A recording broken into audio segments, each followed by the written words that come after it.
The bridge of the draconian warship, Imperial Fury, shuddered violently.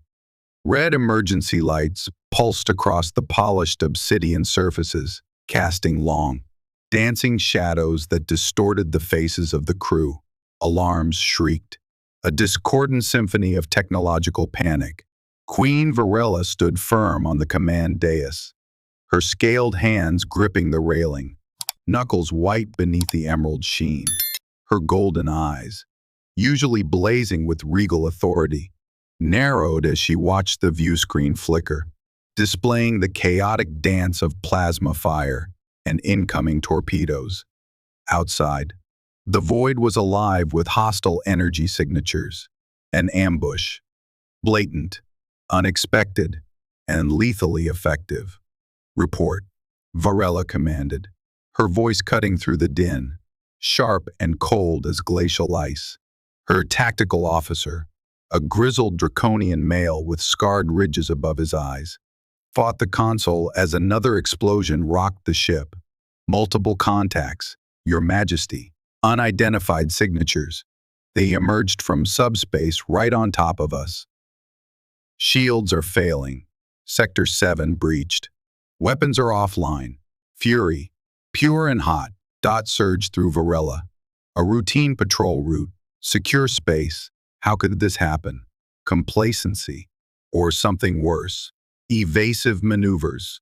Route all available power to aft shields. Prepare fighters for launch. Fighters' bays are damaged. Your Majesty, we can't launch." The officer's voice was strained, hull integrity dropping rapidly. "We're losing containment on the primary drive." Another direct hit slammed into the Fury, throwing Virela from her feet. She landed hard against the base of her command throne, pain shooting up her spine. The lights flickered wildly, then died, plunging the bridge into near darkness, illuminated only by the hellish red glow of the emergency beacons and the fires breaking out on lower decks. Shouts and the sickening sound of tearing metal filled the air. "Status," Virela grit out, pushing herself up, ignoring the agony radiating from her back. "Drive core breach imminent." The tactical officer choked out, smoke billowing around him. "We have to abandon ship. Abandon ship." The words were poison. A draconian queen did not flee, but the fury was dying around her. "Signal the fleet. Transmit our last known coordinates and the attacker signatures. Communications are down, Your Majesty." Completely jammed. They were cut off, isolated, doomed. Virela clenched her jaw. No, she would not be taken. "Prepare my personal shuttle. Get me to the escape pods." Her royal guard, loyal and imposing figures in their ceremonial armor, moved to flank her, weapons drawn, trying to shield her amidst the escalating chaos. The journey through the buckling corridors was a nightmare. Explosions ripped through bulkheads, venting atmosphere and bodies into the void. Fires raged, consuming oxygen and hope. Virela moved with the practiced urgency of a warrior, her guard clearing a path, their plasma rifles spitting defiance at the inevitable. They reached the auxiliary hangar bay where her sleek, heavily armed shuttle awaited. But the enemy was thorough. As the bay doors began to cycle open, revealing the shuttle, a final, catastrophic series of explosions tore through the warship's spine. The deck beneath Virela heaved, twisted. Metal shrieked in protest. Her guards were thrown like dolls, their armor crumpling against the unyielding force. Virela felt a blinding, searing pain envelop her entire body as a support beam, dislodged from the ceiling, slammed across her back and legs, pinning her against the wreckage. Her world dissolved into agony and darkness. Consciousness returned in fragmented bursts, like shards of broken glass. Pain was a constant, overwhelming tide, centered in her back and legs, a dead weight that refused to respond. She was trapped, half buried under debris. The air tasted wrong, thin, metallic, tinged with the acrid smell of burnt wiring and something else, something alien and organic. Dim light filtered from somewhere above. She tried to move, to call out, but only a pathetic groan escaped her lips. Her formidable strength, the power that had crushed rebellions and commanded armies, was gone, replaced by a terrifying, paralyzing weakness, panic. An emotion Virela despised and rarely felt began to claw at the edges of her mind. Where was she? What had happened after the final explosion? Was she still on the Fury? No. The air, the gravity, the faint, unsettling sounds filtering through the wreckage. They were wrong. The ship must have crashed. But where? Then she heard movement nearby. Slow, deliberate footsteps crunching on debris. Hope flickered. A survivor. One of her crew. Here, she managed to rasp, the effort costing her precious energy. Help me. A figure emerged from the shadows, silhouetted against the strange, dim light source. Not draconian, smaller, slighter, human. Virela's heart sank, replaced by a cold dread mixed with residual, ingrained contempt. Humans. The Empire had conquered their worlds decades ago, crushing their primitive resistance. They were relegated to servitude, manual labor, tolerated nuisances. This one wore the drab gray uniform of an engineering tech, smudged with grease and grime. He stopped a few feet away, his face obscured by shadow, simply looking down at her. Well, the human said, his voice surprisingly calm, devoid of the fear she expected. Look what the crash dragged in. Queen Virela, reduced to scrap metal, just like her ship. Recognition sparked through the haze of pain. She knew this human, Hayden, assigned to the Fury's engineering section months ago. She remembered him vaguely, competent, quiet, but with a flicker of defiance in his eyes she'd found irritating. She'd made a point of reminding him of his place on more than one occasion, assigning him the most demeaning tasks, enjoying the tightly controlled resentment simmering beneath his carefully neutral expression. He had been part of the Terran resistance before capture, hadn't he? A spark of rebellion still lingered. Human, Virela hissed, trying to inject authority into her broken voice. Release me, now. That is an order. Hayden didn't move. He tilted his head, stepping closer so the light caught his features. Young, sharp-featured, with tired but intelligent eyes that held no trace of subservience now. He surveyed her trapped form, the massive beam pinning her lower body, the unnatural angle of her legs. Orders. You're not in a position to give orders, Your Majesty. The title dripped with undisguised sarcasm. Looks like you're broken. Badly. Rage warred with helplessness. Insolence. I am your queen. You will. Her voice failed, dissolving into a pained gasp as a fresh wave of agony washed over her. Hayden watched her impassively for a long moment. Then, surprisingly, he knelt beside the wreckage. He didn't touch her, but his gaze was analytical, assessing the situation. The beam weighs several tons. I can't lift it. Not alone. Find the emergency toolkit, Virela stammered. Cutting torch. Pry bar.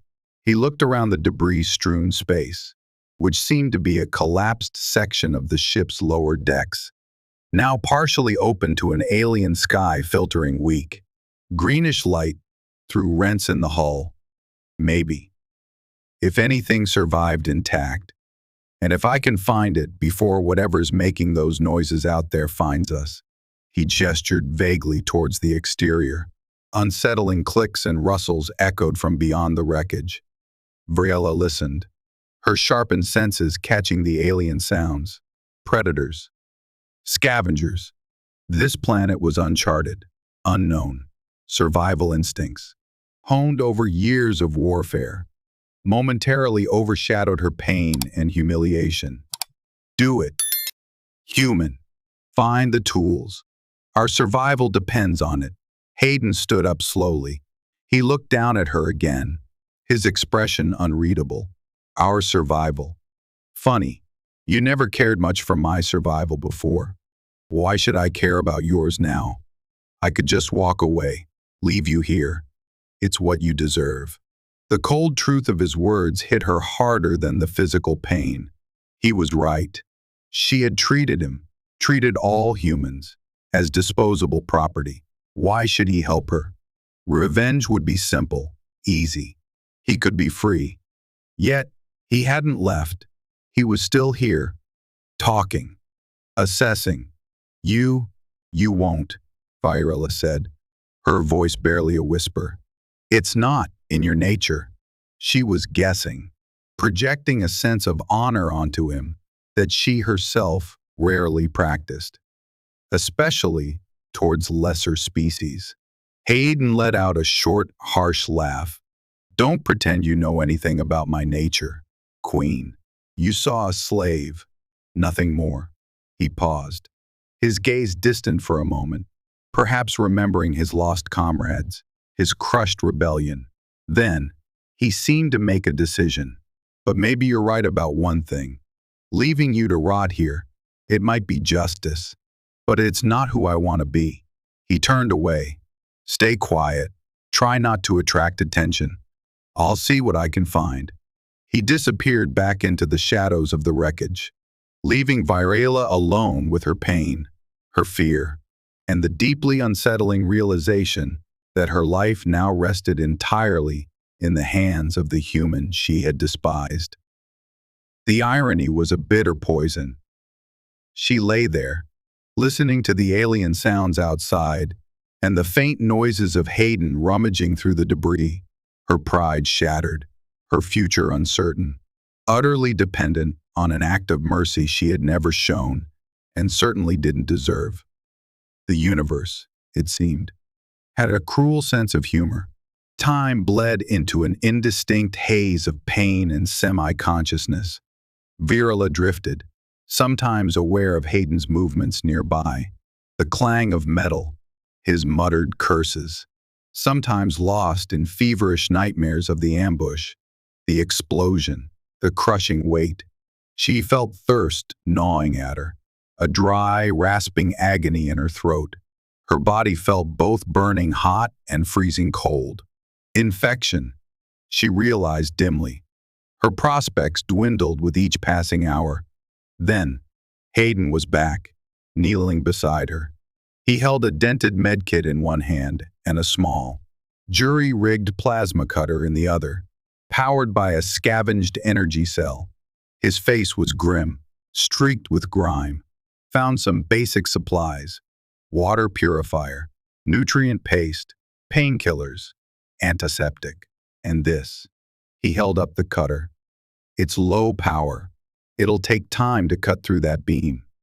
He first offered her water, using a filtration straw dipped into a small puddle of condensed moisture he'd found. The cool liquid was agony and ecstasy on her parched throat. He then carefully administered a painkiller injection from the medkit. It dulled the sharpest edges of her suffering, allowing a measure of clarity to return. How long? Virela asked, her voice weak. Was I gone? A few hours, maybe. Took a while to find this stuff and rig the cutter. He didn't waste time.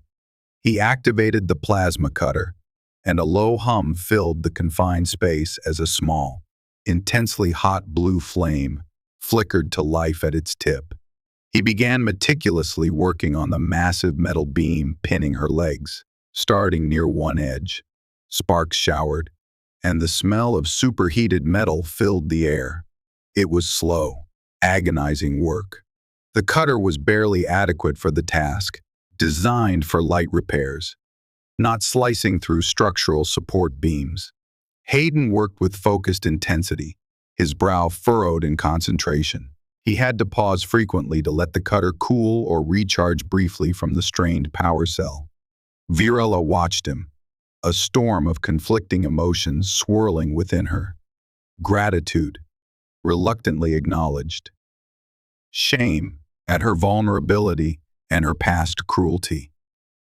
Fear, not just of the unknown planet, but of this human who held her life in his hands.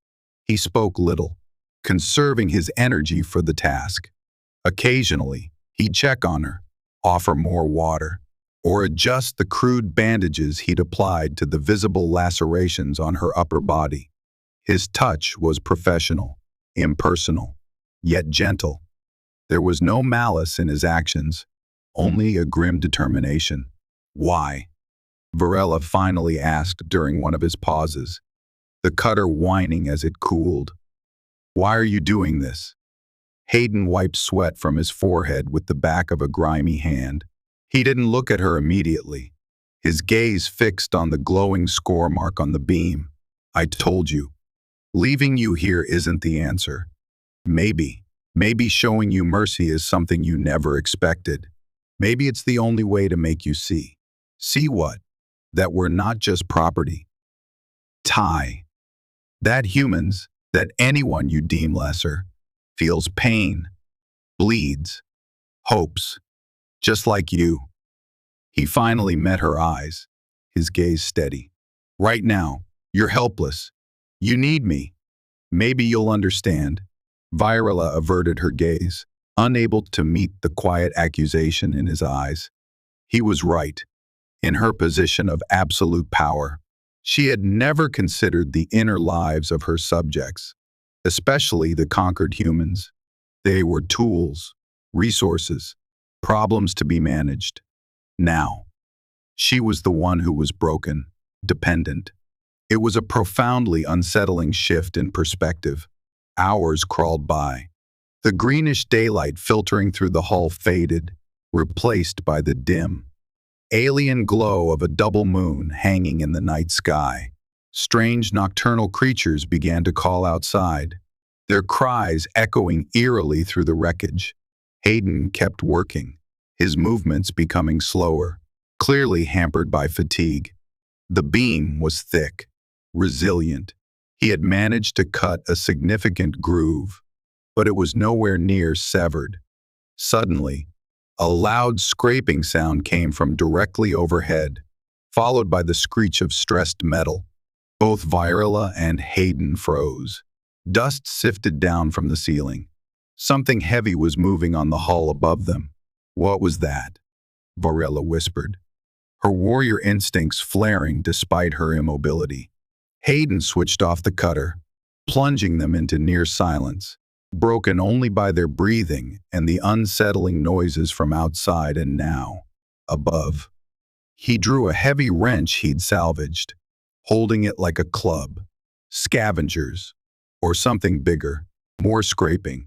Then, data section of the already damaged hull plating directly above them began to bend inwards with a terrifying groan. Whatever was outside was trying to force its way in. Hayden positioned himself protectively near Virela, his eyes scanning the buckling metal. The wrench held ready. Virela strained her ears, trying to identify the sounds. Multiple limbs, claws scraping on metal, heavy breathing, or perhaps clicking vocalizations. It wasn't draconian, it wasn't human, it was alien, and it sounded hungry. The metal groaned again, tearing open a gap large enough for them to see a section of the creature outside, gleaming. Multifaceted eyes glittered in the moonlight, attached to a chitinous head, bristling with sensory antennae. A long, segmented limb tipped with razor-sharp claws probed the opening, searching. Hayden instinctively pushed Virela further back, shielding her partially with his own body. Though she was still largely immobile, he knew the wrench was pitiful defense against such a creature. He glanced at the plasma cutter lying nearby. Too slow, too cumbersome for combat. The creature widened the hole, its grotesque head starting to push through. It emitted a low, guttural clicking sound as its multiple eyes fixed on them. Virela felt a primal fear grip her, colder than the pain in her legs. trapped, helpless, about to be devoured by some nameless horror on an uncharted world. Hayden didn't hesitate. With a yell, he swung the heavy wrench with all his might, connecting solidly with the probing alien limb. There was a sickening crack, and the creature shrieked, a high-pitched sound that grated on the nerves. It recoiled, pulling its injured limb back through the opening, but it didn't retreat. Angry clicking intensified just outside the hull. It was likely calling others, or preparing for a more determined assault. "We need to get you out," Hayden said urgently, grabbing the plasma cutter again. "Now." It won't stay away for long. He worked with renewed desperation, pushing the cutter beyond its limits.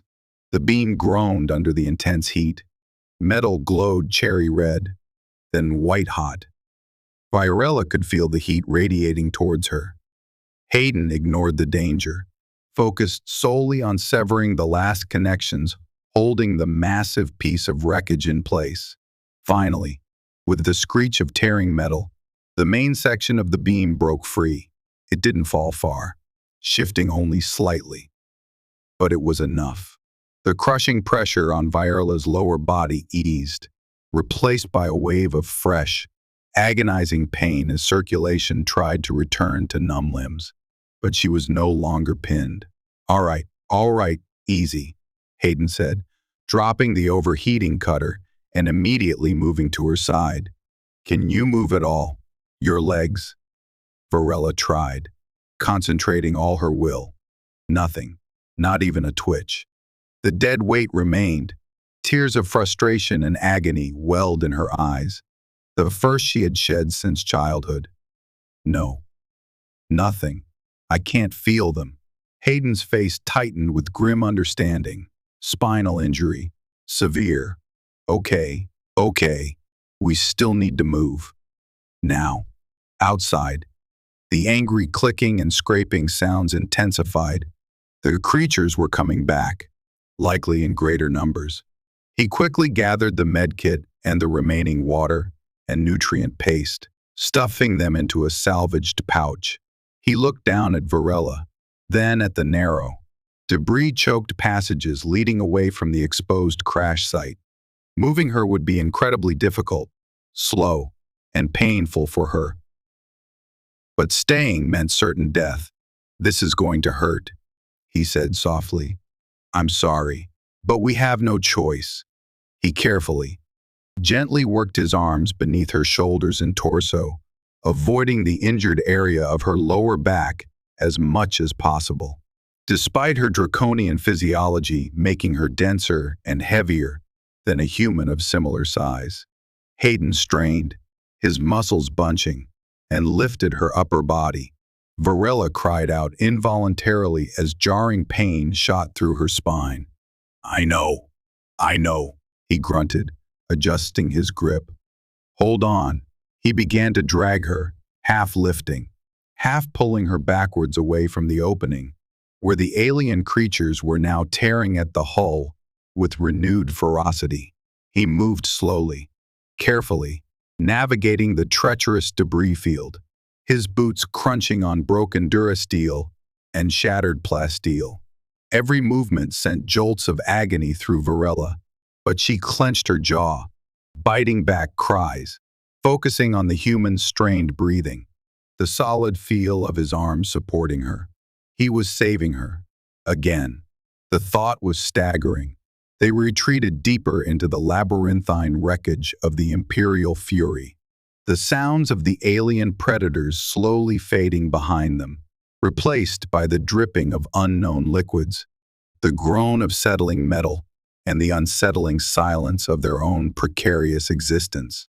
Hayden found a relatively sheltered alcove, a collapsed storage compartment partially protected by sturdy shelving units that had somehow remained bolted to the deck. He gently lowered Virela onto a pile of discarded insulation material, making her as comfortable as possible. He slumped against a bulkhead, breathing heavily, sweat dripping down his face. He checked the makeshift barricade he'd created, by dragging a heavy piece of plating across the entrance to their alcove. It wouldn't stop a determined assault, but it might provide a warning. Virela watched him, her breath coming in shallow gasps. The pain was a roaring fire, but the immediate threat had passed. For now. She looked at Hayden, truly looked at him, not as a slave or an underling, but as the being who had defied her expectations, defied her own cruelty, and pulled her from the jaws of death. His face was etched with exhaustion, his uniform torn, but his eyes held a resilience she couldn't deny. "Thank you," she whispered, the words feeling foreign and inadequate on her tongue. Hayden looked over at her, surprised. He offered a tired, wry smile. "Don't thank me yet, Queen. We're still stranded on an unknown rock. You're paralyzed, and we have giant killer bugs outside. Getting you free was the easy part." He pushed himself wearily to his feet. "Need to check your injuries properly now. See how bad the damage is." He retrieved the medkit. As he knelt beside her again, preparing to examine her back, the fragile truce born of shared danger solidified into something new. Something uncertain. They were no longer queen and slave. They were two survivors, stripped bare of rank and station, facing a hostile universe together. And for Virela, humbled and broken, that dependence on the human she once scorned was the most terrifying and profound challenge of all. The days that followed bled into a grueling routine of survival, marked by gnawing hunger, constant pain for Virela, and the ever-present threat of the unknown planet. Hayden proved astonishingly resourceful. Using salvaged components from the wreck, he fashioned a crude but functional shelter within the collapsed storage bay, reinforcing their barricade and even rigging a simple filtration system to collect potable water from the humid atmosphere. He scavenged edible fungus and strange, tuber-like roots from the immediate vicinity of the crash site, cautiously testing them himself before offering Virela portions mashed into a digestible paste.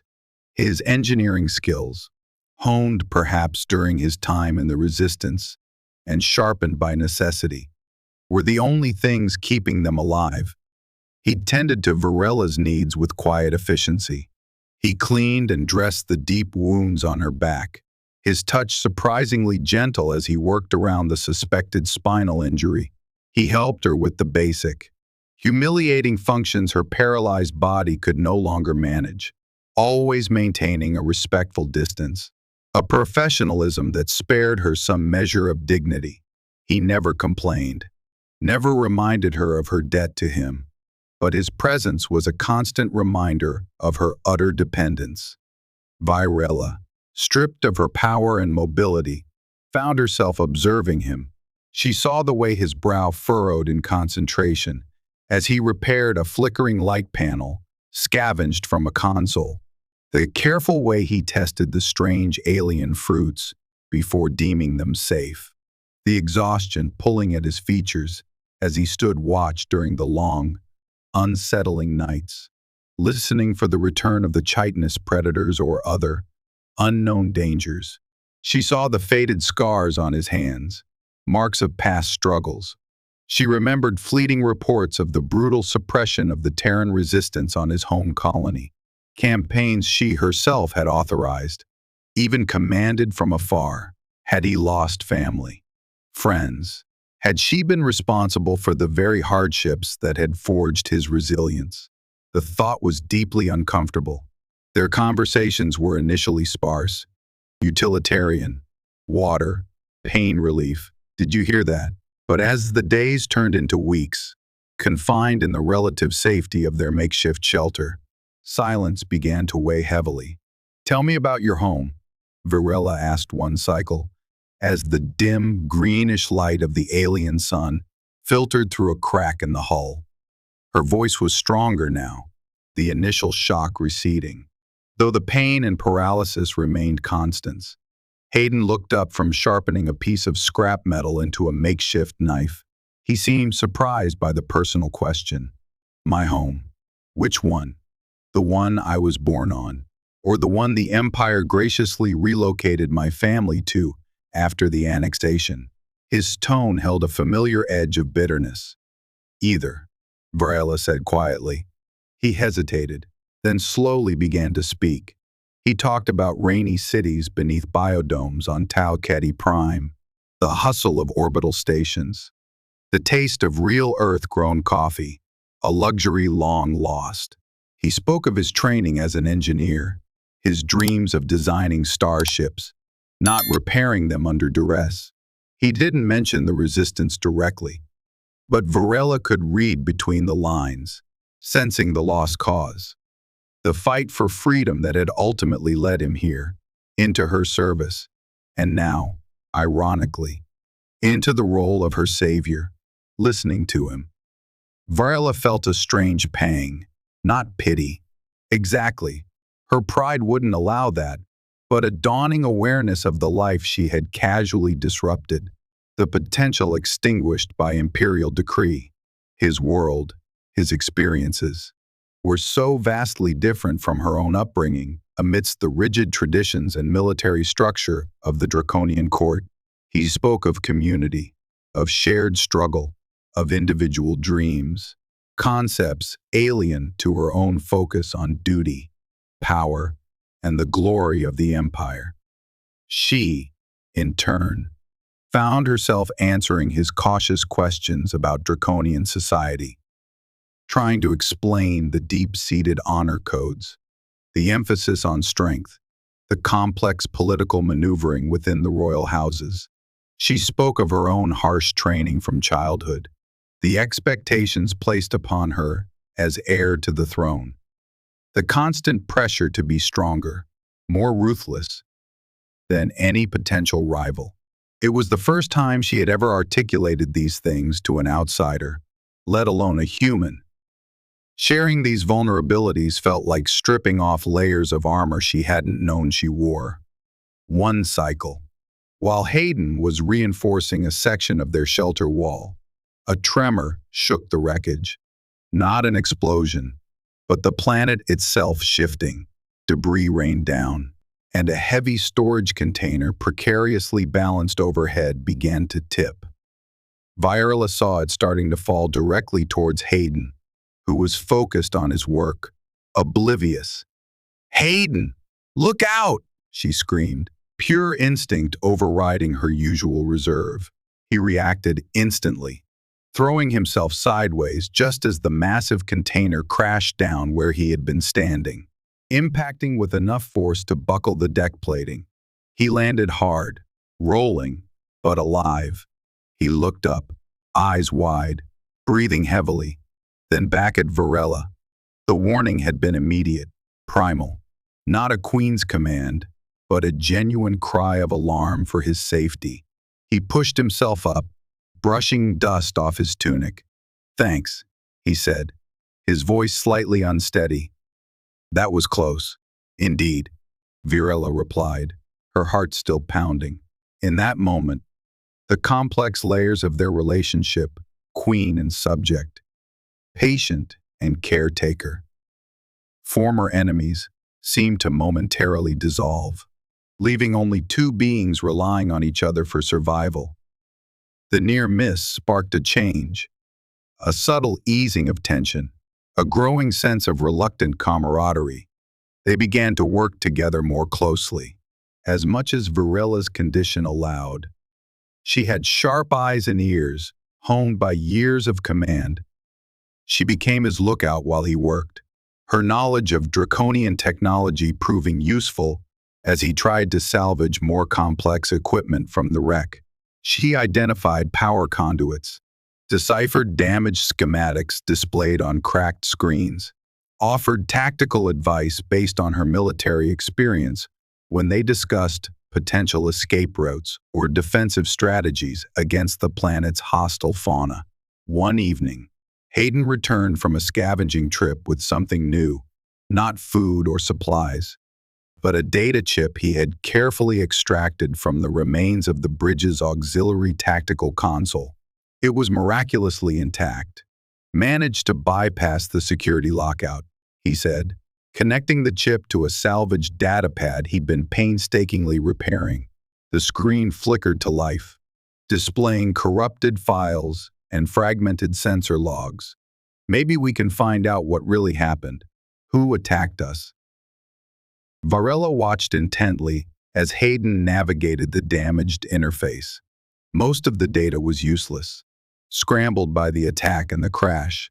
But then, he found it, a fragment of a secured transmission log, heavily encrypted, sent from the Imperial Fury mere hours before the ambush. The encryption was high-level, Imperial Court standard. That's odd, Hayden muttered. Internal ship communication, but routed through a military-grade encryption usually reserved for Fleet Command or, he trailed off, looking at Virela, or Royal Channels. Virela finished, a cold suspicion forming in her mind. Can you decrypt it? Maybe. Partially. Give me time. He worked for hours, bypassing layers of security protocols with surprising skill. Virela recognized some of the algorithms. Resistance coder. Had his past life involved more than just engineering? Finally, fragments of the message began to appear on the screen. Coordinates, patrol route deviations, and a single dot-chilling authorization code. Virela recognized it instantly. It belonged to only one other person in the Empire, her younger sister, Sorina, the ambitious, cunning sibling who had always chafed under Virela's rule, who coveted the throne with a poorly concealed hunger. The coordinates matched the ambush site. The route deviations had led them directly into the trap. The message was confirmation of the unthinkable. This wasn't a random attack by unknown enemies. It was a planned assassination, ordered by her own blood. The datapad slipped from Hayden's fingers, clattering onto the metal deck. He stared at the screen, then at Virela, whose face had become a mask of icy fury and profound betrayal. Your sister, Hayden breathed, understanding dawning in his eyes. She set you up. Virela didn't speak for a long moment. The pain in her legs was nothing compared to the agony of this betrayal. Her own sister, her own bloodline, had tried to have her murdered and seize the throne. The calculated cruelty of it, using an ambush to make it look like an external attack, leaving her stranded or dead far from Imperial space. It was perfectly, poisonously Sorina. Yes, Virela finally said, her voice dangerously low. It appears she did. She looked at Hayden, her golden eyes blazing with a new, cold fire. She underestimated me. She underestimated us. The revelation hung heavy in the air. They were not just crash survivors anymore. They were targets. Sorina wouldn't assume the crash was fatal. She would have contingencies. Assassins would likely follow, sent to ensure Virela never returned to expose the treachery. Their precarious survival had just become infinitely more dangerous. But now, they had a common enemy, and Virela, the betrayed queen, looked at Hayden, the human slave who had saved her life, and saw not a subject, but an unexpected, indispensable ally. The fight for survival had just become a fight for vengeance, and for the throne itself. The knowledge of Sorina's betrayal forged a new, sharper edge to their alliance. The passive struggle for survival transformed into an active fight against unseen enemies. They were no longer just waiting for rescue. They were fugitives, hunted by assassins potentially already on their way.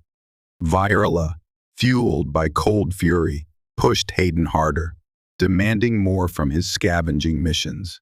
We need weapons, she stated flatly one cycle, her eyes scanning the dim confines of their shelter. Real weapons, not sharpened scrap metal. Search the armory sections. What's left of them? Most of that area was destroyed or exposed.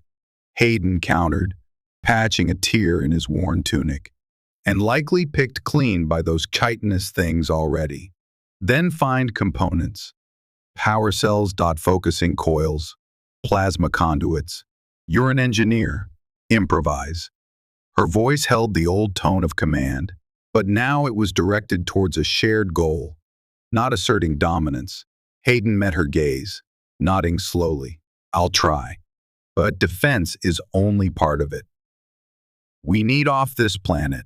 The communication array is irreparable, smashed to pieces. The shuttle bay was obliterated.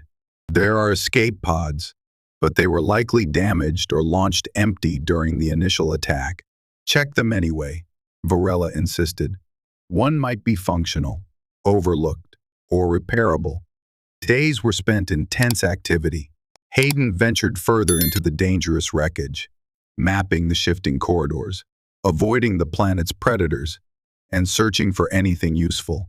He returned with salvaged power packs, damaged rifle components, and, crucially, a mostly intact guidance system from a life raft. Virela, meanwhile, used the repaired datapad to study the fragmented schematics of the Fury, identifying potential resource caches and structural weaknesses in the wreckage they could use to their advantage.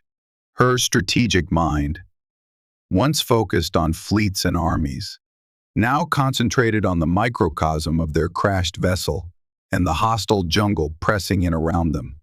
Their bond deepened through shared purpose. They argued over tactics, Hayden's cautious pragmatism often clashing with Virela's bold, sometimes reckless, decisiveness. Yet respect grew. Hayden admired her unwavering resolve, her sharp intellect that remained undimmed despite her physical limitations. Virela found herself relying on Hayden's ingenuity, his calm under pressure, and increasingly, his quiet strength. She saw the man beneath the slave uniform, the capable engineer, the former soldier, the person who had chosen compassion over vengeance.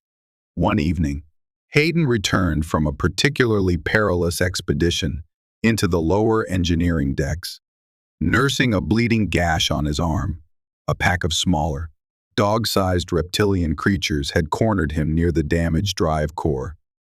They hunt in packs, he reported grimly, allowing Virela to examine the wound with the practiced eye of someone familiar with battlefield injuries. Fast, vicious, she cleaned the wound with antiseptic from their dwindling medkit supplies. Her scaled fingers brushed against his skin, a contact that was purely clinical, yet it sent an unexpected jolt through both of them. Their eyes met for a brief, charged moment before Virela focused back on the bandage. "You were reckless," she chided, her voice softer than intended. "Had to get these," Hayden replied, gesturing to the bag at his side.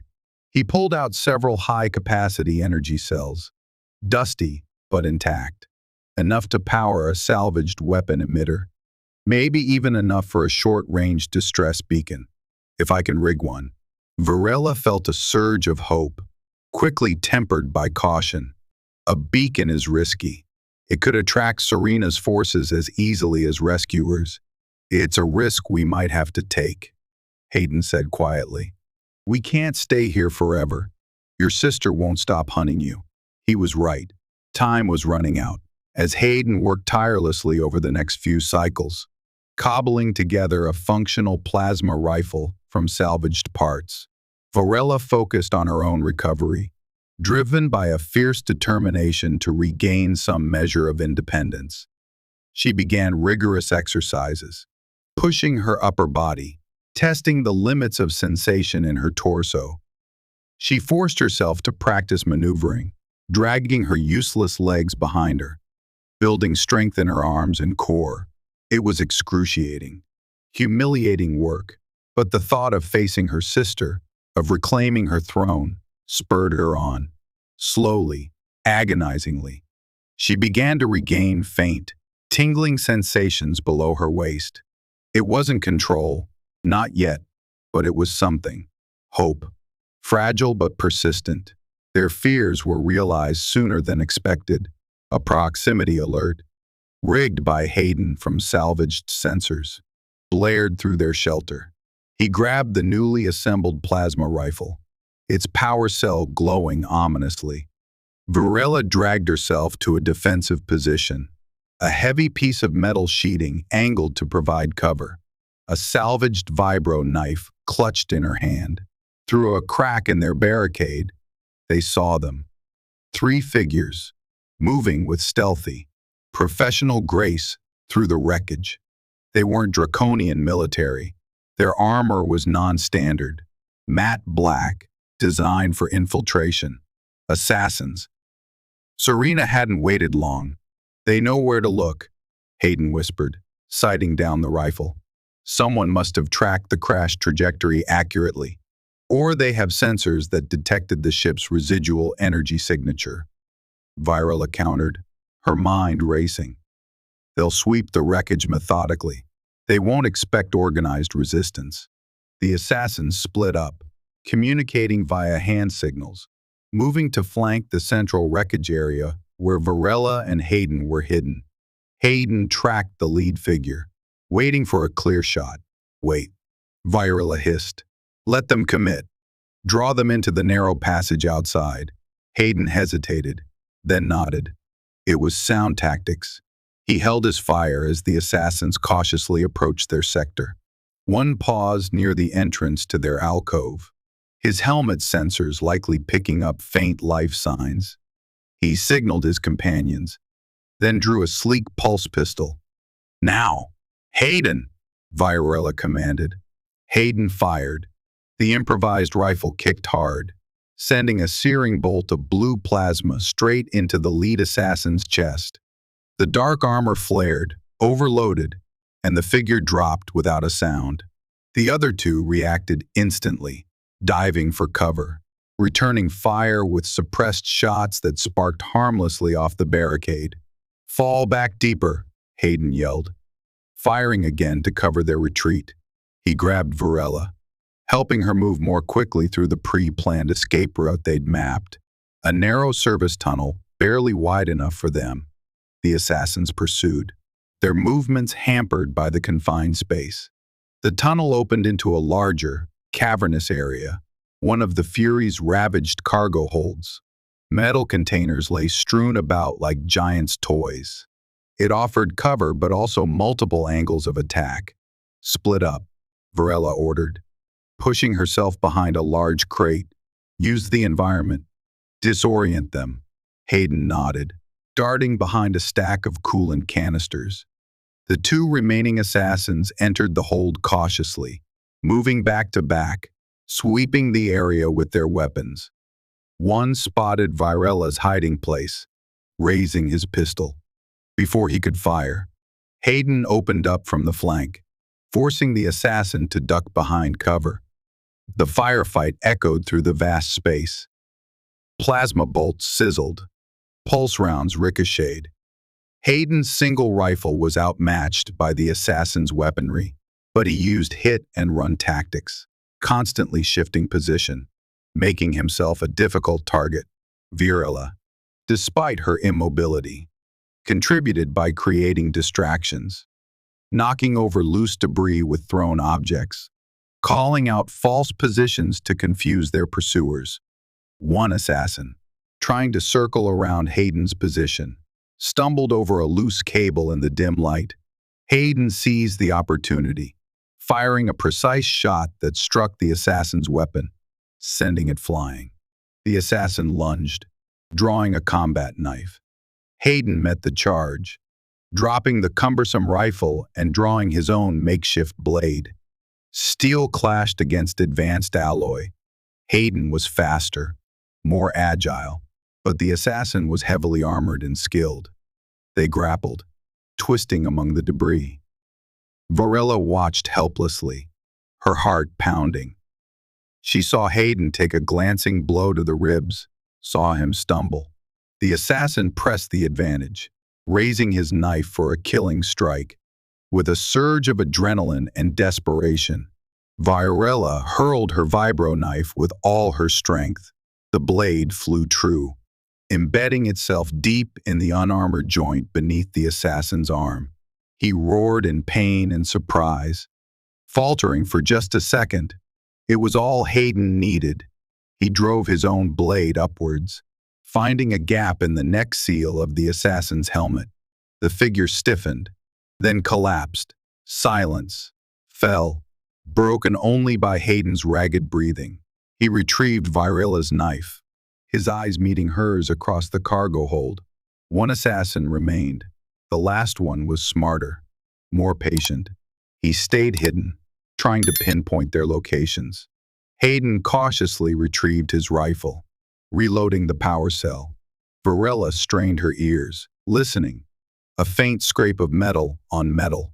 High up, above us, she whispered, pointing towards the network of damaged catwalks crisscrossing the ceiling. Hayden looked up, scanning the shadows. A flicker of movement. The assassin was repositioning for a sniper shot. Hayden raised the rifle, but the angle was awkward. The target obscured by dangling cables and twisted beams. Suddenly, a section of the catwalk beneath the assassin groaned, weakened by the crash and subsequent stresses. With a screech of tearing metal, it gave way. The assassin yelled in surprise as he plummeted downwards, landing hard on a pile of metal crates with a sickening crunch. He didn't move again. It was over. Silence descended once more, heavy and absolute. Hayden slowly lowered his rifle, walking over to check the fallen assassins. He collected their weapons and equipment, pulse pistols, grenades, communication devices, and importantly, small, sophisticated tracking beacons. They were broadcasting their position, Hayden said grimly, showing Virela a deactivated beacon. Serena knows exactly where we are. More will come. Virela nodded, her expression hard. Then we cannot afford to wait for rescue. We must escape on our own terms. That escape pod. Hayden, is it viable? The guidance system I salvaged could work, Hayden said, considering. There's one pod relatively intact near the aft section. Power systems are fried. Hull is damaged. But maybe I can patch it enough for atmospheric flight. Just enough to get us off the surface. Then do it, Virela commanded. Work quickly. We have proven we can survive. Now, we must prove we can fight back. As Hayden examined the pulse pistols, a thought struck Virela. She looked down at her legs, concentrating fiercely. A faint flicker of sensation. Stronger this time. A muscle twitch. Involuntary. Yes, but undeniably there. Hope, fierce and defiant, surged within her. Perhaps she wasn't broken beyond repair after all. Perhaps, with time, she could stand again. Stand. And reclaim what was hers. The fight was far from over. It was just beginning. And beside her, the human engineer, her unlikely savior and now ally, was already preparing for the next phase. Their shared ordeal had forged an unexpected connection, a bond tested by fire and betrayal, and somewhere, amidst the wreckage and the danger, something deeper than respect, something closer to trust, maybe even affection, was starting to bloom in the hostile alien soil. The next few cycles were a blur of focused activity, fueled by adrenaline and the certain knowledge that more assassins, or worse, a full military contingent loyal to Serena, could arrive at any moment. Hayden worked relentlessly on the damaged escape pod, cannibalizing parts from the wreckage, bypassing fried circuits, patching hull breaches with sealant scavenged from repair lockers. It was a monumental task, pushing his engineering skills to their absolute limit.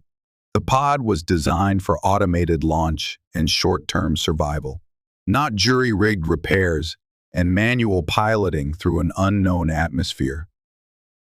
Virela, meanwhile, dedicated herself to two crucial tasks. First, She continued her grueling physical therapy, pushing her body relentlessly.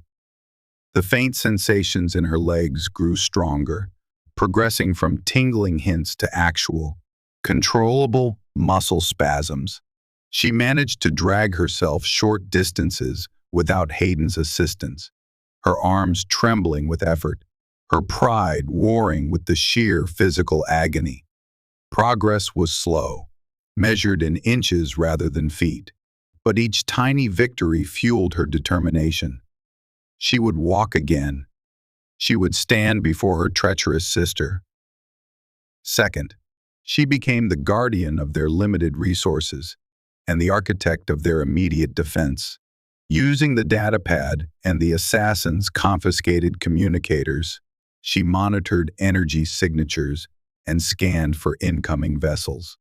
Though the planet's atmospheric interference made it difficult, she rationed their dwindling food and water, kept watch while Hayden worked or rested, her senses on high alert for any sign of planetary predators or new arrivals.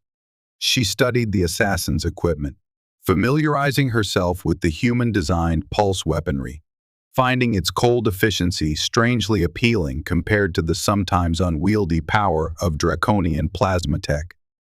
The close proximity, the shared danger, and the intense focus on their common goal continued to reshape their relationship. The vestiges of queen and slave evaporated completely, replaced by a partnership forged in desperation. They learned each other's rhythms, anticipated each other's needs. Hayden would bring her water without being asked, instinctively knowing when her pain was flaring. Virela would point out a structural weakness Hayden had missed in the pod's hull, or suggest a more efficient power routing sequence.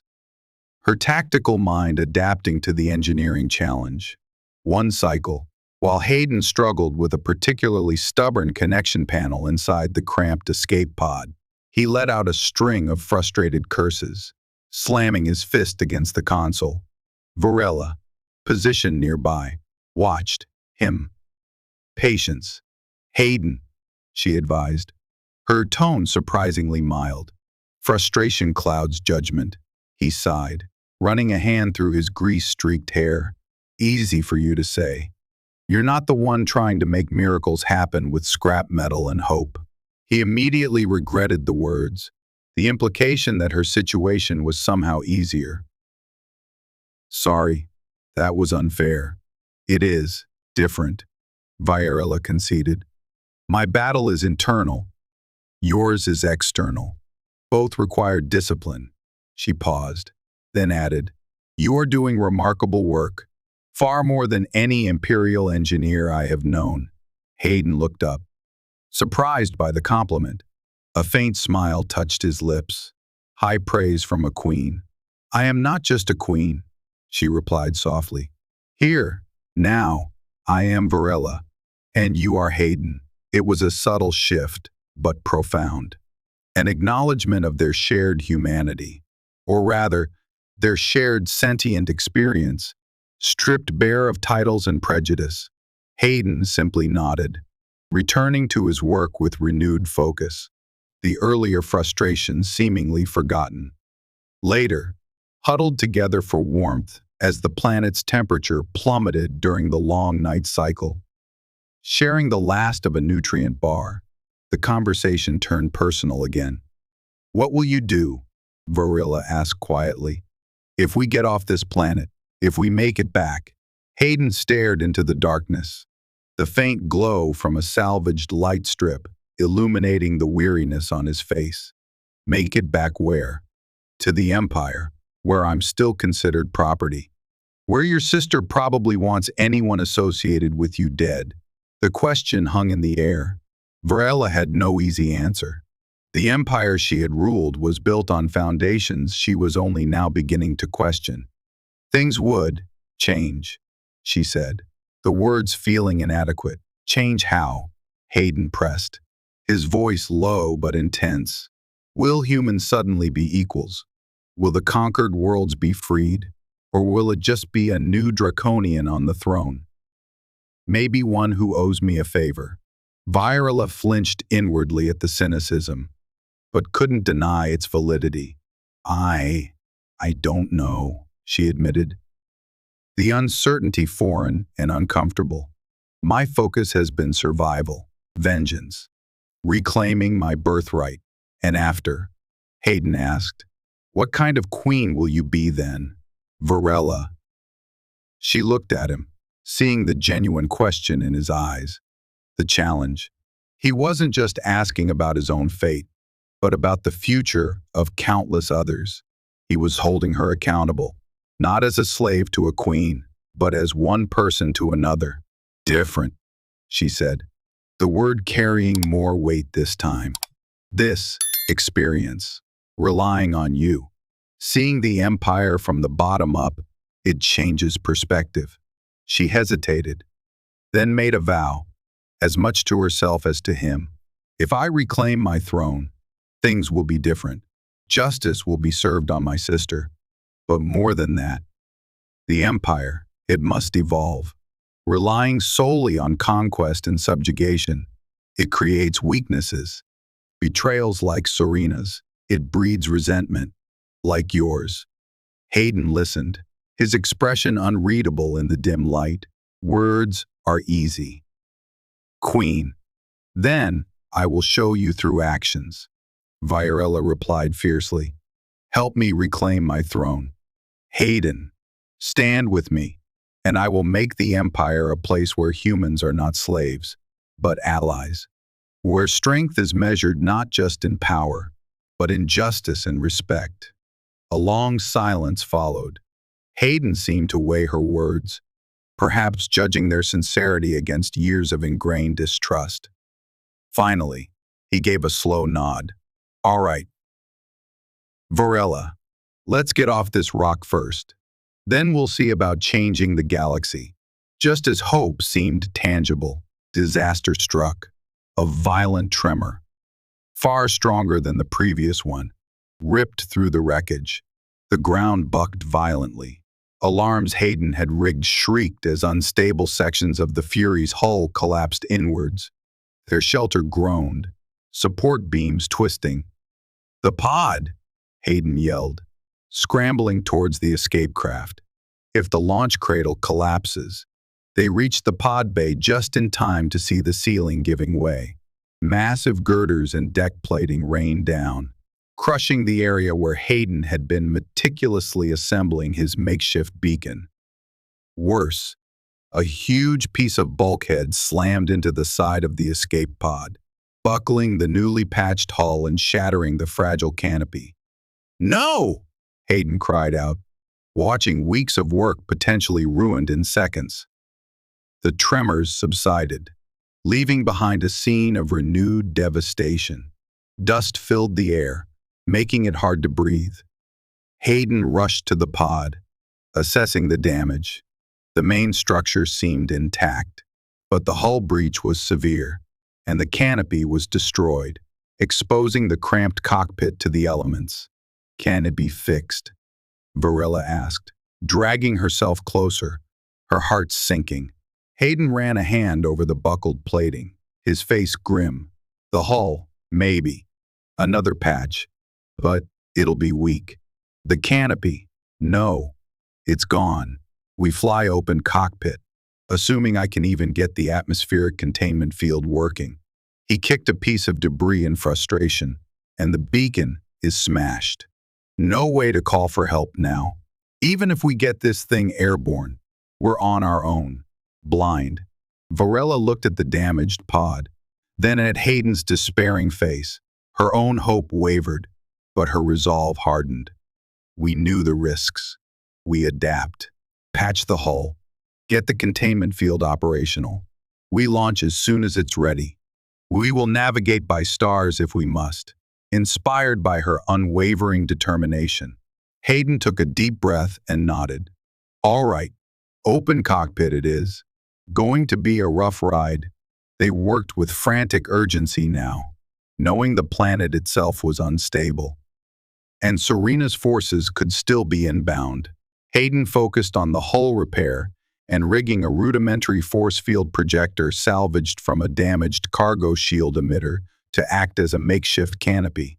Virela, using her slowly returning strength, helped clear debris and transfer their meager supplies, water, remaining nutrient paste, the medkit, salvaged weapons, into the pod's small storage compartment. During one of these transfers, Virela overbalanced, her legs giving way unexpectedly. She started to fall, but Hayden, working nearby, caught her instinctively, his arms wrapping around her waist to steady her. She found herself pressed against him, his face inches from hers. Her breath hitched. She felt the warmth of his body, the steady beat of his heart against her arm. He smelled of engine oil, sweat, and the strange, loamy scent of the planet. Time seemed to stop. They stared at each other, the urgency of their situation momentarily forgotten. The barriers between them, species, rank, past grievances, dissolved in the charged silence. Virela saw not the human engineer, but Hayden, strong, resilient, unexpectedly kind. Hayden saw not the imperious queen, but Virela, fierce, proud, yet vulnerable, her golden eyes holding a depth he hadn't seen before. Slowly, almost hesitantly, Hayden leaned closer. Virela didn't pull away. Her heart hammered against her ribs. Was this madness, born of desperation and proximity, or something real, forged in the crucible of their shared ordeal? Her lips parted slightly. Just as their lips were about to meet, a klaxon blared, Hayden's proximity sensor, reactivated after the tremor. They sprang apart, the spell broken, adrenaline surging back. "Contacts!" Hayden yelled, grabbing the plasma rifle. Multiple signals approaching. "Fast!"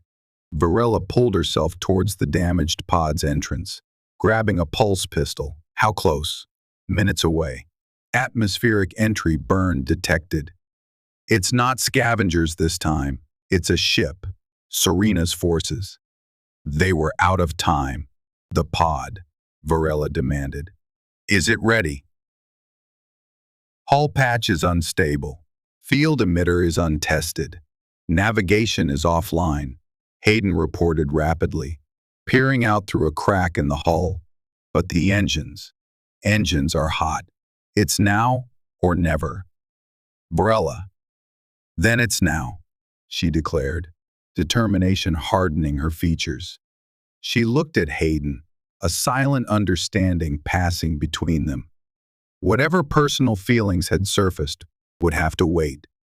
Survival came first. Revenge came first. Hayden nodded grimly. He helped her into the co-pilot seat of the cramped pod, securing the restraints over her still unresponsive legs.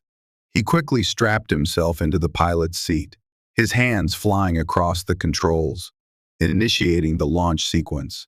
Warning lights flashed on the makeshift console. "Hold on," he yelled over the rising whine of the engines. "This might get bumpy." Outside, the sound of repulsor lifts grew louder as the approaching ship descended towards the crash site. Searchlights cut through the alien gloom. With a final surge of power and a deafening roar, the escape pod's engines ignited. Hayden slammed the throttle forward. The pod lurched, tearing free from the collapsing wreckage of the Imperial Fury. It shot upwards, banking sharply as plasma fire erupted from the ground below, impacting where the pod had been moments before. They soared into the strange greenish sky, the untested containment field flickering around the open cockpit, barely holding back the rushing wind. Below them, the hostile planet spread out, a swirling vortex of green and brown. Ahead lay the vast, star-dusted blackness of space, and somewhere within it, the Empire, betrayal, and an uncertain future. They had escaped the planet, but their journey, fraught with danger and the burgeoning complexities of their own hearts, was far from over. Virela looked over at Hayden, his face set in grim concentration as he wrestled with the unstable controls, and knew, with absolute certainty, that she wouldn't want to face it with anyone else. The ascent was brutal. The patched-together escape pod rattled and shook as it punched through the upper atmosphere, Hayden fighting the controls every second. The makeshift containment field flickered alarmingly, threatening to collapse and expose them to the vacuum. Below, the unidentified ship that had landed at the crash site, undoubtedly Serena's cleanup crew, was already lifting off in pursuit. "They're gaining on us," Virela reported, monitoring a salvaged sensor display that intermittently flickered to life. "Faster vessel. Armed. I see them," Hayden grunted, sweat beading on his forehead as he coaxed every last ounce of thrust from the protesting engines. "Strap in tight. Need to try something." He threw the small craft into a series of erratic, high-G maneuvers, weaving through a field of orbital debris, remnants of the Fury or perhaps older, unknown wrecks. It was risky, flying blind without proper navigation, but it was their only chance to shake the pursuer. Metal fragments pinged off their flickering shield. Warning klaxons blared. "Shields down to 40%, Virela called out. "One direct hit and we're finished." Hayden didn't answer, his focus absolute. He spotted a larger piece of debris, a shattered section of the Fury's hull, tumbling end over end. He aimed the pod directly towards it, pulling up sharply at the last possible second, using the wreckage as a shield. Their pursuer, caught by surprise, had to veer off sharply to avoid collision. It bought them precious moments. "Can't keep this up," Hayden said, his voice strained. "Engine temperature critical. We need to jump." "Jump where?" Virela asked. "We have no navicomputer, no coordinates." "I salvaged the guidance chip from that life raft, remember," Hayden said, already inputting commands into a secondary console he'd wired into the system. It had one pre-programmed emergency vector stored, a fallback rally point for Imperial fleet units operating in this sector. Obscure, probably outdated, but it's our only shot at getting clear. "Risky," Virela noted. "If Serena controls the fleet channels, it's riskier staying here." Hayden countered. He initiated the FTL drive sequence. The tiny pod vibrated violently as the scavenged hyperdrive unit struggled to build the necessary power. The pursuing ship emerged from behind the debris field, lining up for a killing shot. Energy readings spiked on Virela's sensor display. "They're locking weapons!" "Almost there," Hayden muttered, watching the FTL charge indicator crawl upwards. A searing beam of plasma flashed past their cockpit, missing by mere meters. The pod bucked from the near miss. "Now!" Hayden yelled, slamming his hand down on the activation control. Space distorted around them. Stars elongated into streaks of light. With a final lurch that threw Virela hard against her restraints, the escape pod plunged into hyperspace, leaving their pursuer, the hostile planet, and the wreckage of the Imperial Fury far behind. The transition back to normal space was just as jarring. Alarms screamed as the overworked hyperdrive unit promptly failed, showering the cockpit with sparks. They were adrift, engines offline, floating in the silent void. But they were clear. For now, Hayden slumped back in his seat, breathing heavily, wiping sweat and grime from his face. Virela let out a long, shuddering breath she hadn't realized she was holding. They looked at each other, the shared terror and triumph of their escape passing between them. "Status?" Virela asked after a moment, her voice raspy. Hayden checked the readouts. Engines out. Hyperdrive fried. Life support functioning on emergency power. Maybe 12 hours max. We're running on fumes. He scanned the space around them. But the jump worked. We're at the rally point coordinates. Looks like an asteroid field. Dense. Virela peered out at the starscape. No familiar constellations. They were deep in uncharted territory, far from established hyperspace lanes. The rally point was clearly abandoned, or perhaps never truly established. Just coordinates leading to empty space, now filled with drifting rock. No ships, she observed. No signals. No. Hayden agreed grimly. Looks like we jumped from one death trap into another. He sighed, running a hand over the controls. Need to get the sublight engines back online. Find a stable asteroid. Something with resources maybe. Ice deposits. Minerals I can use for repairs.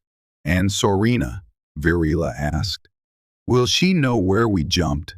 Unlikely, Hayden mused. The vector was obscure, probably wiped from current databases. She'll assume we were destroyed or made a random jump. She might search, but space is vast. Finding us here, it would take luck. Luck. It seemed they were relying on it rather heavily, while Hayden began the painstaking work of diagnosing and attempting to repair the damaged engines.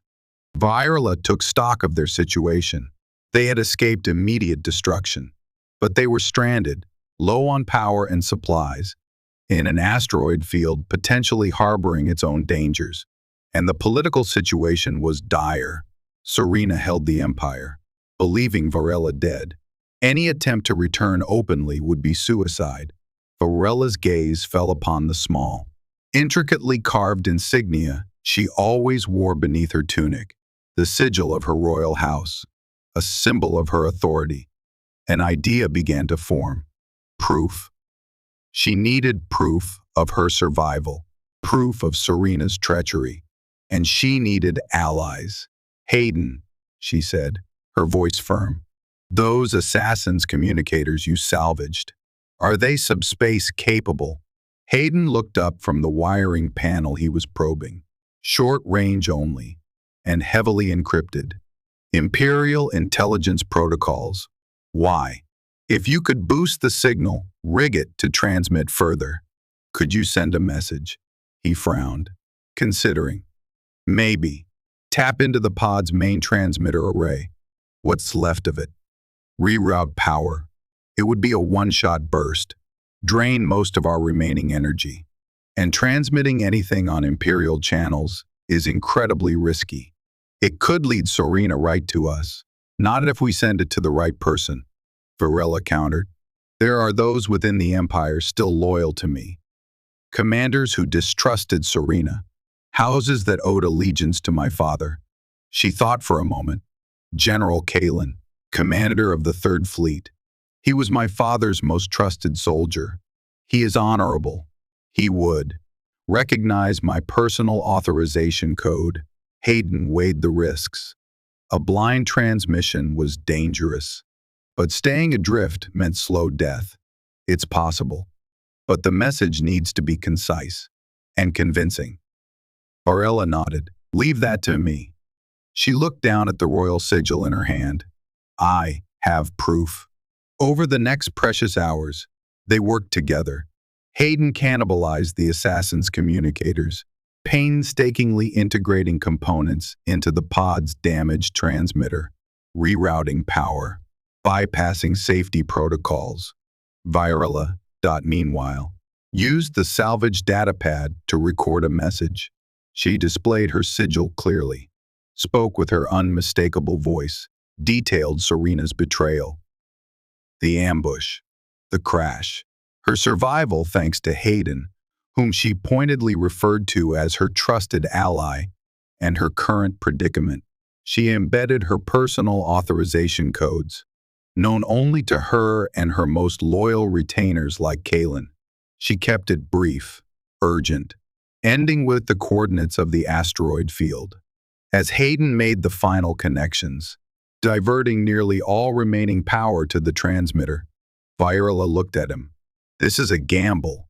Hayden, if Kalen is compromised, or if the message is intercepted, every step we've taken since the crash has been a gamble, he replied, his eyes meeting hers. Trust your general. Trust yourself. She nodded. a flicker of her old confidence returning. Prepare to transmit on my mark. Hayden activated the rigged system. Power levels plummeted across the pod. Lights dimmed. Ready. Transmit. Virela commanded. Hayden hit the sequence. A surge of energy pulsed through the small craft. On the console, a confirmation light blinked. Transmission sent. Then died silence. The power drain was immense. Life support indicators dropped perilously low. Did it work? Virela breathed. Signal went out. Hayden confirmed, watching the dwindling power reserves. Now we wait, and hope someone heard it, and hope they get here before the air does. They waited in the growing cold and silence of the dying escape pod. Hours passed. The air grew thin, recycled, tasting metallic. Virela found herself shivering, despite her draconian tolerance for cold. Hayden huddled nearby, conserving warmth, his breathing shallow. Doubt began to creep in. Had the message even gotten through? Was Kaylin still loyal or alive? Had they doomed themselves with a final, futile gesture? Virela felt a hand tentatively touch hers. Hayden. His fingers were cold, but his grip was firm, reassuring. She didn't pull away. In the dim light, their eyes met.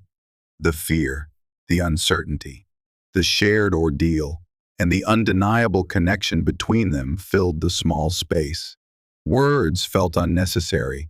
He had saved her, fought beside her, challenged her, and now waited with her at the edge of oblivion. Whatever happened next, they faced it together. Just as Virela felt consciousness starting to fade from lack of oxygen, a new light blinked on the sensor panel, faint at first, then stronger, an energy signature, a ship, entering the asteroid field.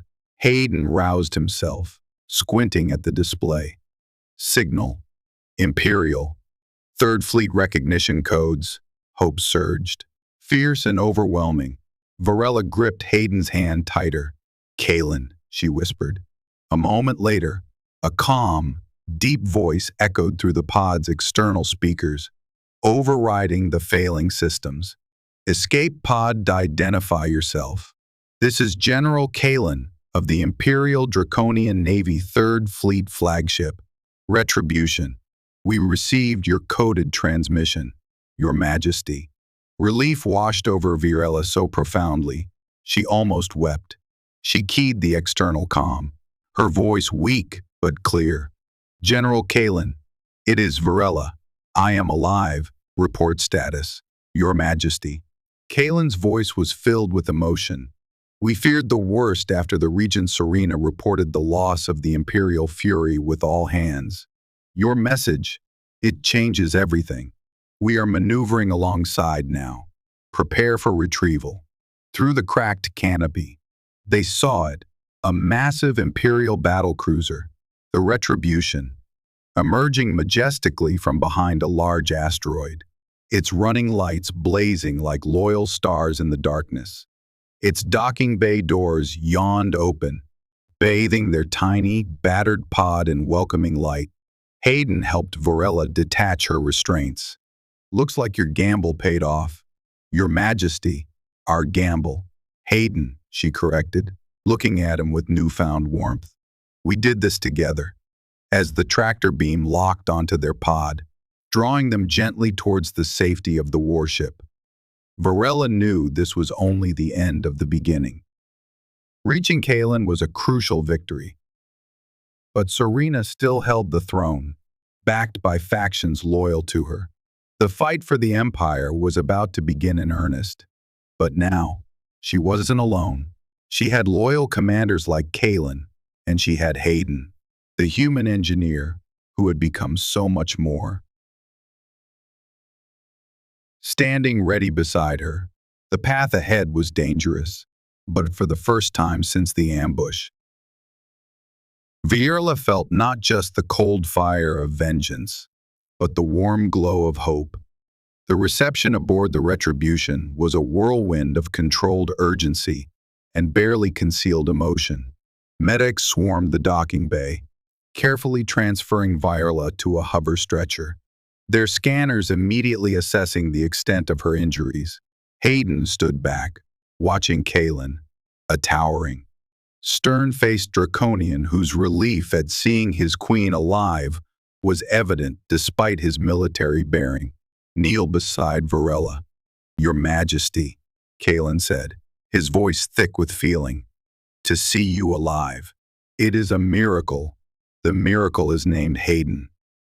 General, Virela replied, gesturing towards the human engineer who stood awkwardly amidst the heavily armed draconian soldiers. Without his courage and resourcefulness, I would be dust on that nameless planet. He is to be treated as my honored guest and ally. Kalen rose, turning his gaze towards Hayden. The general's expression was complex: surprise, grudging respect, perhaps a hint of suspicion. Humans were typically servants or laborers, not lauded heroes of the Queen.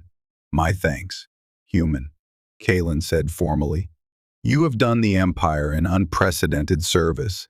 Hayden simply nodded, uncomfortable under the scrutiny. Medics tried to attend to his own minor injuries, but he waved them off. His attention fixed on Virela as she was carefully moved towards the ship's advanced medical bay. While Virela underwent intensive scans and treatment, Hayden was escorted to comfortable, if sparse, guest quarters. He was cleaned up, given fresh clothing, far better than his worn engineering grays, and offered food. But he felt restless, out of place. The quiet efficiency of the warship, the disciplined draconian crew, the sheer scale of the vessel, it was a world away from the desperate survival in the wreckage.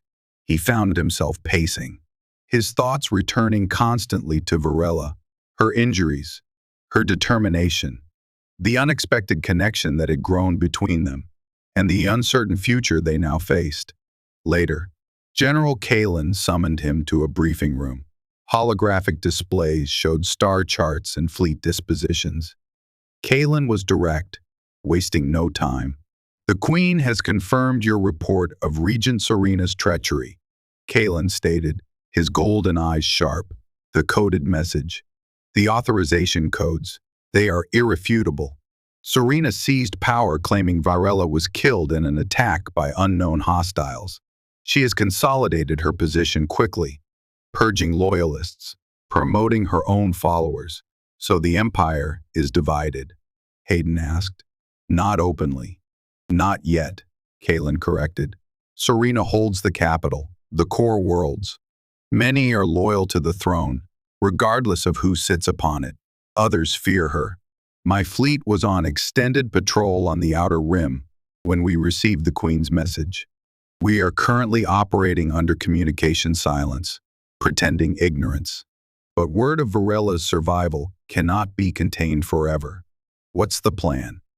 The Queen must reclaim her throne, Kalen said simply. A direct assault on the capital is impossible. We are outnumbered. We need to rally support, expose Serena's treason to the other great houses and fleet commanders. We need proof that will sway those on the fence. Hayden thought back to the wreckage, the assassins, the data chip, the one with the message fragment proving Serena ordered the ambush, and the assassins' equipment, their comm logs. Kalen nodded grimly. Queen Virela mentioned this. Unfortunately, the escape pod jettisoned most non-essential mass during the emergency atmospheric escape. The wreckage where you found the chip, the assassins' bodies, it's likely lost or destroyed by Serena's agents by now. Hayden's heart sank. That proof was crucial. Then, an idea sparked. Maybe not all of it. He reached into the pouch he still carried, the one containing the few essential items he'd brought from the planet. He pulled out the small, damaged tracking beacon he'd recovered from the lead assassin. This transmitted their location back to Serena's forces. It likely contains encrypted logs, communication records. If we can decrypt its internal memory. Kalen leaned forward, examining the device with interest. Imperial intelligence tech. Very high encryption. But my tech specialists are the best in the fleet. It's possible. He took the beacon carefully. This could be exactly what we need. Hayden, your foresight may have saved us yet again.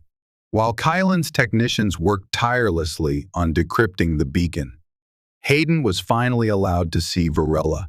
He found her resting in the state-of-the-art medical bay. She wasn't floating in a Bacta tank, but reclining on a bio bed, complex diagnostic arrays monitoring her condition. She looked stronger, regal, even in the simple medical gown, though the pain was still etched around her eyes. The diagnosis, Hayden asked softly, approaching the bed. Virela managed a small smile. Severe spinal trauma, as we suspected. Nerve damage.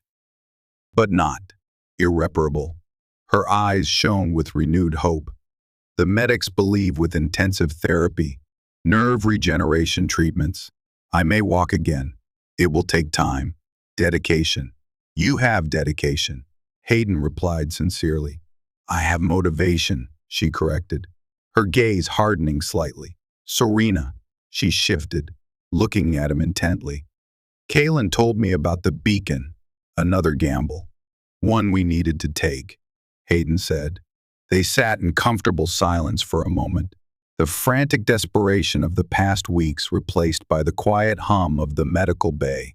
The unspoken feelings that had surfaced in the escape pod lingered between them, acknowledged but set aside for the greater task ahead. Days turned into weeks aboard the Retribution as it navigated cautiously through fringe systems, avoiding patrols loyal to Serena while Kalen discreetly contacted potential allies. Virela threw herself into her physical therapy with relentless ferocity. Hayden watched her progress with admiration, seeing the warrior queen fight a different kind of battle, pushing through excruciating pain barriers, her determination absolute.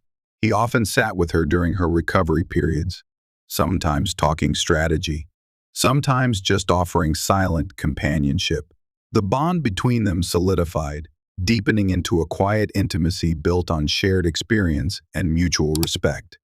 Hayden, meanwhile, worked alongside Kalen's tech team, offering his own insights gleaned from improvising repairs on the alien planet. His unconventional thinking and knowledge of salvage tech proved surprisingly useful in bypassing some of the beacon's security layers. Finally, they broke through. The beacon's memory yielded fragmented but damning evidence. Encrypted communication logs between the assassins and a handler using codes traceable directly to Serena's personal staff, confirming the assassination order and the subsequent cover-up. They had their proof. Armed with this undeniable evidence, Kalen transmitted encrypted data bursts to key fleet commanders and heads of influential great houses known for their loyalty to Virela's bloodline or their distrust of Serena's rapid ascent.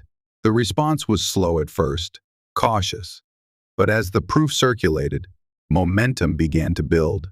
Ships began quietly defecting, moving to rendezvous with Kalen's growing fleet at a secret location in the nebula-shrouded Serpent's Coil region. A rebellion was brewing, coalescing around the miraculously returned Queen Virela, now able to stand and walk short distances with the aid of supportive leg braces and intensive neurostimulation, addressed her growing forces via hologram, standing tall, flanked by Kalen and, significantly, by Hayden. She spoke not just of Serena's treason, but of a new vision for the Empire, one built on strength, yes, but also on justice, respect, and inclusivity. She acknowledged the service and sacrifice of Hayden, presenting him not as a former slave, but as a symbol of the potential contribution of all species within the Empire when treated as equals. Her words, combined with the proof of Serena's treachery, resonated deeply. The rebellion gained critical mass. The confrontation came not with a massive fleet battle, but through strategic maneuvering and political pressure.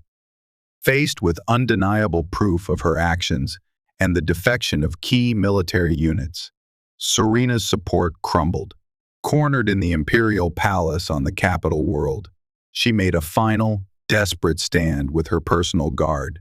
Virela, Kalen, and Hayden led the strike team that breached the palace defenses. Virela, moving steadily in her leg braces, a plasma pistol held firmly in her hand, confronted her sister in the throne room. Serena, venomous and defiant to the end, lunged at Virela with a concealed dagger. Hayden moved instantly, intercepting the attack, disarming Serena with a swift move learned perhaps during his resistance days. Kalen's guards quickly subdued the disgraced regent. Virela looked down at her sister, not with hatred, but with a cold, weary finality. "Your ambition has poisoned our bloodline and threatened our empire," she stated, her voice echoing in the vast throne room. "You will answer for your treason." Standing before the assembled court and military commanders days later, Virela formally reclaimed her throne. She moved with grace, the leg braces barely noticeable beneath her royal robes. Her presence commanded attention, stronger and more resolute than ever before. After sentencing Serena to exile on a remote penal colony, a sentence of harsh justice tempered with a refusal to spill royal blood, Virela turned her attention to the future. "The empire has been tested," she declared, her voice ringing with authority. "We have faced betrayal from within, but we have endured. We endured because of loyalty, because of courage, and because we learned the strength that comes from unity, not just domination." Her gaze swept across the assembled Draconians, then settled on Hayden, who stood near the dais, watching her. "For too long," Virela continued, "we have viewed other species, like humans, as mere subjects, tools to be used. Our recent trials have shown me the folly of this arrogance. Potential has been wasted. Loyalty has been spurned. Strength has been overlooked." She gestured towards Hayden. This human, Hayden, a former engineer, a resistance fighter, a slave under our own laws, demonstrated more loyalty, courage, and ingenuity than many who wear the imperial crest. He saved his queen. He helped save this empire. A murmur went through the court. Virela raised her hand for silence. "Therefore, my first act as restored queen is to decree change. The edicts of subjugation against the human species and other conquered peoples are hereby revoked. They shall be citizens of the empire, with rights and responsibilities. Their worlds will be partners, not colonies. Our strength will come from alliance, not conquest." It was a revolutionary declaration, sending shockwaves through the traditionalist factions of the court. But Virela stood firm, her authority absolute, backed by Kalen and the loyalist fleet. Then, she did something even more unprecedented. She looked directly at Hayden, a warmth in her golden eyes that transcended politics. And as a symbol of this new era, and in recognition of his invaluable service, wisdom, and courage, and, she added, a genuine smile touching her lips, his companionship, "I name Hayden of Terra, my personal advisor, my confidant." She paused, taking a breath before making the final, most stunning declaration, "and my royal consort." Gasps echoed through the throne room. A human consort. Unthinkable. Yet, the Queen's will was law. Hayden looked stunned for a moment. Then a slow smile spread across his face as he met Virela's gaze. He stepped forward, ascending the dais to stand beside her, not as a slave, but as her equal, her partner. Virela took his hand, her scaled fingers lacing through his. Facing the court, facing the empire, facing the future, they stood together, the warrior queen, tempered by adversity and transformed by compassion, and the human engineer, who had found freedom and love in the most unexpected of circumstances. Their journey had been one of fire, betrayal, and survival, but it had led them here, to the dawn of a new era for the Empire, an era they would build together, founded not just on power, but on partnership, respect, and a shared hope for a better future. The ending wasn't just happy, it was triumphant. Canvas,